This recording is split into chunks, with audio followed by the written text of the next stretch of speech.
Well, she's a hiring consultant and heads a recruiting and career coaching firm for 20-somethings. Jackie Ducci, also the author of this book, Almost Hired: What's Really Standing Between You and the Job You Want. Jackie's joining us this morning. Good morning to you, Jackie. Good morning. Thanks for having me. So let's talk about how we get our dream gig. Obviously, here at WGN, we all have our dream jobs. So we don't have to worry about us, besides us not being in our 20s anymore.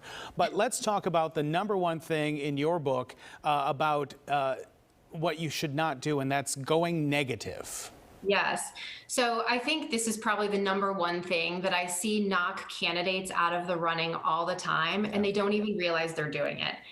Hiring managers hate when someone comes into an interview and they say anything negative. It could be about a boss, a job they had 10 years ago, doesn't matter.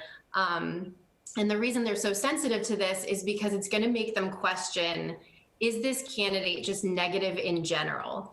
And that can be really toxic to a culture. So they don't want to let someone like that through the door. Now, if someone asks you a question about a previous job that really wasn't a great atmosphere, not a great place for that person, how do you structure that talk with your prospective employer to make it a more positive thing, even though you had a negative experience? You have to just try to put as positive a spin on it as possible. Sometimes that's difficult. Or I'll tell people, if you really can't do that, just don't bring it up at all. Well, what if they bring it up? How do you avoid answering the question? You have to just, redirect to something else or try to find a way to put a positive spin. And maybe that's something you should think about before you interview. Yeah. If you've had a bad experience, think it through. How are you going to approach that when you're asked? All right. Next is a follow-up game. And a lot of people kind of are weak on that, because where is the line between following up and thanking someone and seeming like you're too needy and you really, really want the job? Yeah, it is a fine line, but I think, there is a strategy to this, and the people who do it well are really favored. So one example I can give you is like thank you notes. Okay, we all know we should be sending thank you notes after we interview, but it's not enough to just send a cookie cutter email if you want to stand out. So one little trick that I suggest is asking a question in that follow-up message, something thoughtful, because if you do that, it creates an opportunity then for them to respond to you. And now you've got a dialogue going, and you're the one who's front of mind, as opposed to the people competing against you who probably all sent the really boring emails that just got deleted. So if you can be a little creative, it helps a lot. Are we talking about something that personally, something that may have come up during the interview, or something about the position itself, or when they think that they're going to be making a decision?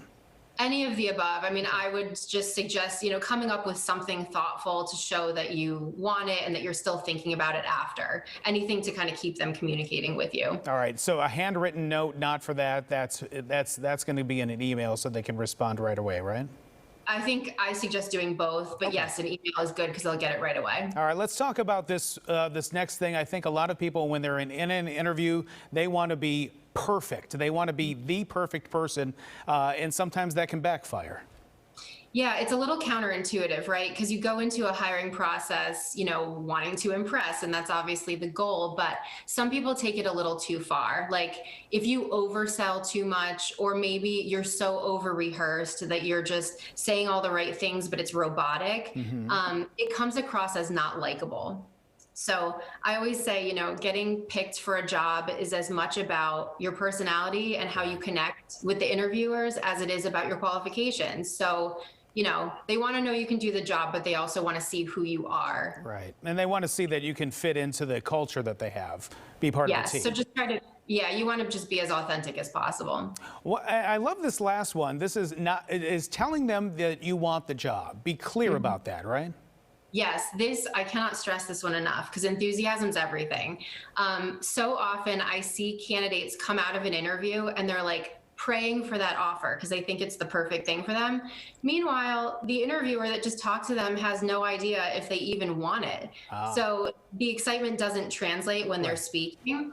So it happens all the time, and companies want to hire people who want to work for them. So if you're excited about an opportunity, make sure they know it. And this resume is too elaborate. Now, resume games have changed so much in the last 10 years because you literally have computers now kind of whittling down that pile. So what do you need in a resume to make it stand out, at least for that first round?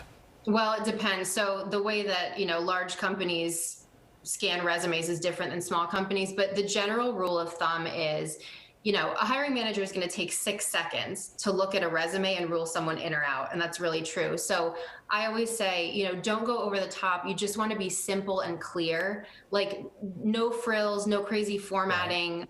You don't want to list everything you've ever done because nobody's going to read it, frankly. Honestly, like they just want to know, where did you work? What'd you do? Period. And if you are a fit, if there's alignment, you're going to get a phone call to interview. All right. Thank you so much. The name of the book is Almost Hired: What's Really Standing Between You and the Job You Want. Jackie, thank you so much for joining us. Do appreciate all the tips. My pleasure. Thank you. All right.